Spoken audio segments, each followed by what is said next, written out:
Recibe un cordial saludo en Cristo Jesús. Hoy vamos a ver la cuarta de las 7 palabras que Jesucristo nuestro Señor mencionó en la cruz. Vamos a ir al Evangelio según San Mateo, capítulo 27, versículo 46. Dice la palabra de Dios en el nombre del Padre, y del Hijo, y del Espíritu Santo, para obediencia a Él. Amén y amén. Cerca de la hora novena, Jesús clamó a gran voz, diciendo: Elí, Elí, lama sabactaní.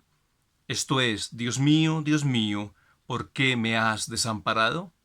Padre, te damos gracias por esta palabra para nosotros todos hoy, en el nombre de Jesús, tu Hijo amado, y por tu Espíritu Santo precioso. Amén y amén. Aquí observamos que nuestro Señor Jesucristo expresa que el Padre Celestial lo había abandonado. Jesús habla como ser humano. Recordemos que Él tenía dos naturalezas, naturaleza divina y naturaleza humana. Y aquí Jesús dice: Dios mío, ¿por qué me has abandonado? Y la pregunta que surge es: ¿por qué Jesús nuestro Señor dijo esta cuarta palabra en la cruz? La respuesta la encontramos en la misma palabra de Dios, en las Sagradas Escrituras. Para ello nos vamos a ir al libro del profeta Isaías, capítulo 53, versículos 5 y 6. Mas Él herido fue por nuestras rebeliones, molido por nuestros pecados. El castigo de nuestra paz fue sobre Él, y por su llaga fuimos nosotros curados. Aquí el profeta Isaías nos habla que el pecado, las enfermedades nuestras del ser humano cayeron en Jesús, y por eso es que Jesús dice: Dios mío, ¿por qué me has abandonado?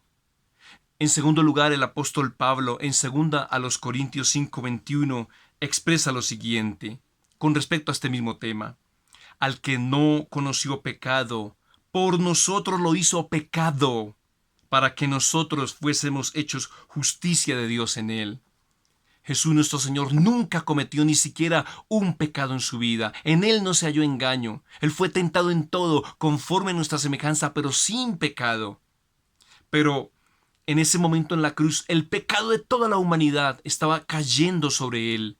Y por eso es que es como si Dios hiciera a un lado su mirada, porque todo el pecado estaba sobre Jesús en ese momento. Los pecados pasados, los pecados presentes y los pecados futuros. Tus pecados y los míos estaban siendo llevados por Jesús en la cruz. Y por eso es que el apóstol Pedro también testifica de esto mismo. En 1 de Pedro 2:24 leemos lo siguiente: quien llevó él mismo nuestros pecados en su cuerpo sobre el madero, o sea, sobre la cruz, para que nosotros, estando muertos a los pecados, vivamos a la justicia, y por cuya herida fuisteis sanados. Entonces, ¿qué significado tiene esta cuarta palabra de Jesús en la cruz? Que Jesús llevó mis pecados y los tuyos allí en la cruz. Ahora, si tú le crees, eres beneficiario de ese sacrificio hermoso que Él hizo por nosotros. Pero si no le crees, no hay nada que hacer por ti. Qué tremendo que los pecados más terribles y los más pequeños aparentemente, aunque para Dios pecado es pecado, todos ellos fueron llevados por Jesucristo en su cuerpo sobre el madero. El violador, el asesino, el mentiroso, el profano, el adúltero, el mentiroso, el idólatra. Cuánta maldad observamos hoy en la tierra, pero Jesús pagó en la cruz por nosotros. Él murió en nuestro lugar. Quien debería haber muerto en la cruz era yo y eras tú por nuestros pecados. Pero Dios nos amó tanto que dijo: no, Carlos no va a pasar por eso, Pedro no va a pasar por eso, María no va a pasar por eso, Juana no va a pasar por eso. Yo voy a morir en lugar de ellos. Y Él fue a la cruz a morir en nuestro lugar. ¿Estarás tú agradecido con lo que Él hizo por ti en la cruz y por mí? Yo estoy muy agradecido con Él, eternamente agradecido.